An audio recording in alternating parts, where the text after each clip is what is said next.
Depuis sa naissance, il y a 4 mois, Béatrice est nourrie exclusivement au sein. Mais dans 10 jours, sa maman doit reprendre le travail et ses horaires de cadre.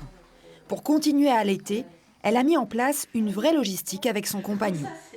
Moi, mon rôle, c'est faire la cuisine, donc notamment du fenouil qui stimule la lactation. Là, j'ai commencé une petite réserve de lait, donc de quantité variable.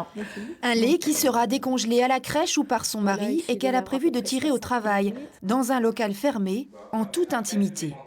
Son employeur a aussi accepté le principe de pause allaitement dans sa journée. C'est pas forcément simple parce qu'il y a le regard des autres. Et puis, je pense que les femmes, on est souvent dans cette culpabilité, soit on culpabilise vis-à-vis de son bébé, soit vis-à-vis de l'employeur. C'est toujours un équilibre à trouver. Et il faut vraiment qu'on sorte de ça. Pour se rassurer, il rencontre régulièrement d'autres parents dans cette association qui aborde sans tabou toutes les difficultés posées par le retour au travail.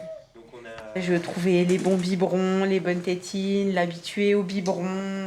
J'ai des amis qui ont arrêté d'allaiter qui sont dans le même secteur que moi et qui ont arrêté d'allaiter parce que les conditions de travail et le lieu de travail ne permettaient pas de continuer un allaitement serein.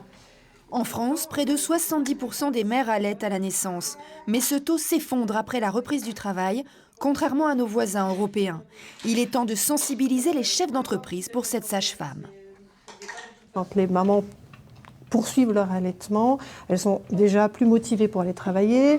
Et puis, un bébé allaité va être moins souvent malade. Donc, si un bébé est moins malade, la maman sera moins absente. Donc, c'est quand même gagnant-gagnant pour l'employeur. En s'appuyant sur leur patron compréhensif, mais aussi leur conjoint très investi, ces mamans ont toutes poursuivi leur allaitement. Mais ils progressent surtout chez les trentenaires diplômés qui, comme Sandro, peuvent se permettre de travailler à domicile pour seconder la maman et accompagner leur bébé.